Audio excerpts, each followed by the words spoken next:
Depending on the kind of work that you do and how well you are compensated, it is very, very likely that having a job is, in many cases, making you worse off than not having a job.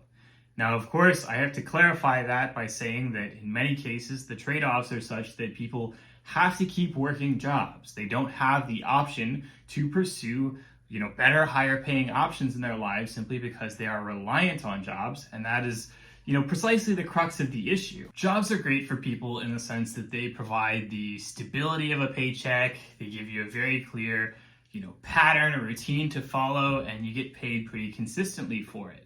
But at the same time, the reality is that virtually any job is intentionally going to be underpaying you. That's because when you run a company, when you run a business in the capitalist economy that we live under, basically if somebody is paying you a certain amount of money for your services, for your labor, for whatever, that means that they are expecting that they are going to get a higher return on their profit than what they're paying you. That means that they are expecting that you are going to be generating more value than they are paying you, and they get to keep the difference. That's an awesome deal for them. That is a shit deal for you. That means in many cases, if you are somebody whose skills can be done relatively on your own, freelance, often you can make more money if there is that kind of work available and you know how to find it, which of course is not always the case. Freelancing is not for everybody, can be very difficult, and many people will not work out really well as freelancers.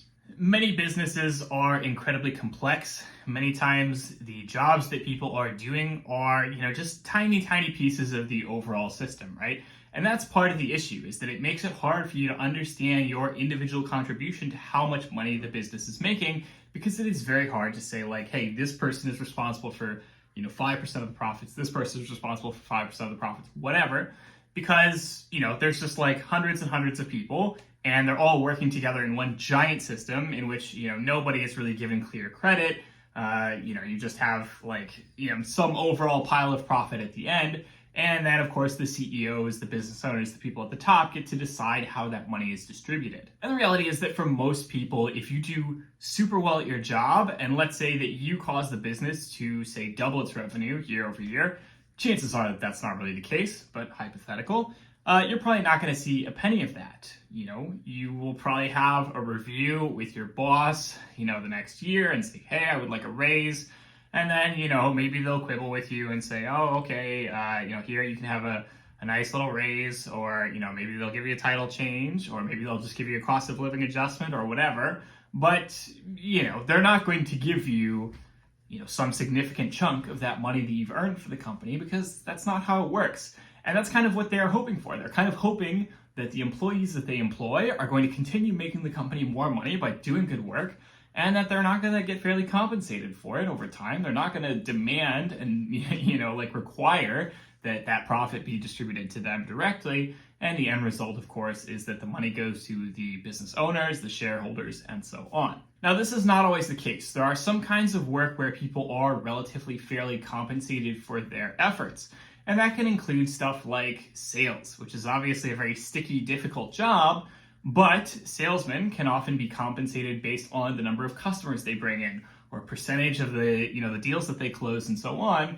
And so the end result is that they can be fairly compensated and they can be paid really, really well if they are good salespeople. Of course, on the other hand, if you're a salesperson, you don't do very well, then chances are you're probably not compensated very well at all. And that's because, your entire job revolves around bringing in leads, bringing in more business, and growing the overall business. At the same time, that's also a job that, is particularly rife for the fact that you could probably do this on your own. If you're a really good salesperson, you really understand sales, chances are that you could go start your own company, create your own product, and you can make a lot more money and not have to pay any money at all to the business, because you get to keep 100% of all the sales that you make, as opposed to whatever percentage you were keeping before. And very often, of course, it is very difficult to quit. It is very difficult to start your own side hustle, your own business, whatever, simply because, again, there are an incredible number of unknowns there. You need to have a certain amount of money saved up for that to even really be possible, for that to be something you can do in your life. Very often people have bills to pay, they have engagements, they have, necessary things that they can't just drop. And so that makes it very difficult for them to say, oh, you know what, I'm just going to quit my job and start a business and go through all that, difficulty, all that hassle, when, who knows when that's going to pay off, or, maybe it'll fail and it won't pay off at all and I will be extremely in debt. I don't typically recommend that people quit their day job immediately. I recommend that people generally find a business that they can develop while they continue to have a day job and continue to develop that to the point where it can take over their day job before they quit. I think that's a lot safer of an option. I have quit jobs in the past very prematurely in a way that completely fucked over my finances and made things worse for me for years at a time because I took a very long time to recover. But at the same time, I have managed to build my own business and grow it sustainably over the last 10 years. And largely, I would not be able to do that if all of my time was invested into a job. And that's the problem. At the end of the day, when you have a job tends to monopolize your time. Very rarely do you have jobs where, for example, you can just kind of come and go as you please, do things whenever you want. When you have jobs, you have specific working hours that you need to work, you have specific routines you need to follow, meetings you need to show up to, and so on. And that really sucks a lot of your time out of the day. It does not give you much time left over to be focusing on developing your own business, developing other projects. Typically, I've found that the times in my life when my business has grown the most are the times that I've not had day jobs. Times when I can focus 100% of my energy on simply finding more clients, developing my skill set, continuing to be a better coach, and so on. At the same time, I've gone in and out of having day jobs in the past decade. Sometimes I just get tired of not having people around. It is what it is. Other times I get frustrated with how offices work, how jobs work, etc. I decide, you know what, it's fine to go back to working primarily for myself. At the end of the day, it's ultimately up to you what kind of lifestyle you prefer. Many people prefer the stability, the simplicity of getting a paycheck from a job, performing some specific job duty and doing it well. And other people, it's not going to be a good match for.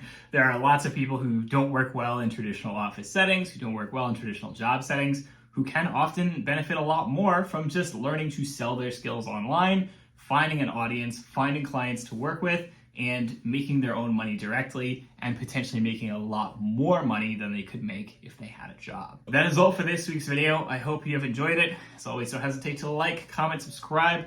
Let me know what you would like to see in future videos. I will talk to you all next week. Have a good one.